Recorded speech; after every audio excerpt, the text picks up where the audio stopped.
Helicopter விபத்தில் உயிரிழந்த Iran அதிபர் இப்ராஹிம் ரைசின் உடலானது மீட்கப்பட்டுள்ளது.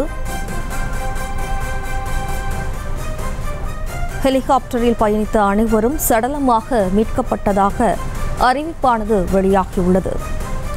இப்ராஹிம் ரைஸுடன் அந்நாட்டு வெளியுறவுத்துறை அமைச்சரும் உயிரிழந்ததாக தகவல் வெளியாகியுள்ளது.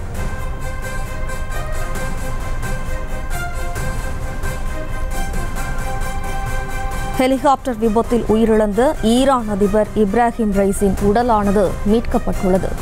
ஹெலிகாப்டரில் பயணித்த அனைவரும் சடலமாக மீட்கப்பட்டதாக தகவல் வெளியாகியுள்ளது. அந்நாட்டு வெளியுறவுத்துறை அமைச்சரும் உயிரிழந்ததாக தகவல் வெளியாகியுள்ளது. கூடுதல் விவரங்களோடு நமது செய்தியாளர் மதியழகன் இணைகிறார். வணக்கம் மதியழகன், இந்த விபத்து தொடர்பான முழு விவரம். ஈரான் அதிபர் மற்றும் ஈரான் வெளியுறவுத்துறை அமைச்சர் சென்ற ஹெலிகாப்டர் நேற்று விபத்தில் சிக்கியது. இந்த நிலையில் அந்த விபத்தில் ஹெலிகாப்டரில் பயணம் செய்த அனைவரும் உயிரிழந்து விட்டதாக ஏற்கனவே அதிகாரப்பூர்வமாக அறிவிக்கப்பட்டிருந்தது.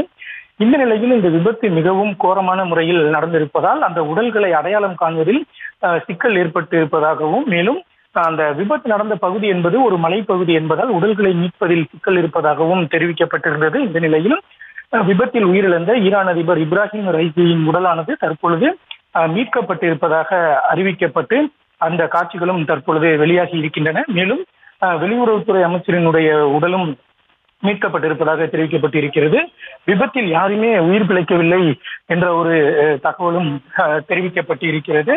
இந்த விவகாரம் தற்பொழுது மத்திய கிழக்கு நாடுகள் அந்த பகுதிகளில் ஒரு சலசலப்பை ஏற்படுத்தி இருக்கிறது. ஏனென்றால் ஈரானை பொறுத்த வரைக்கும் அண்மை காலமாக இந்த பாலஸ்தீன் விவகாரத்தை முன்வைத்து இஸ்ரேலுடன் ஒரு மோதல் போக்கை கடைபிடித்து வந்தது. இந்த நிலையில் இந்த ஒரு விபத்து ஏற்பட்டு அவர் உயிரிழந்திருப்பது மிகப்பெரிய, மேலும் அந்த பகுதியில் பதற்றத்தை அதிகரிப்பதற்கான வாய்ப்புகள் இருப்பதாகவும் கூறப்படுகிறது. மேலும் அதிபர் உயிரிழந்த தகவலை அடுத்து அந்நாட்டு மக்கள் சோகத்தில் ஆழ்ந்திருக்கிறார்கள். விவரங்களுக்கு நன்றி மதியழகன்.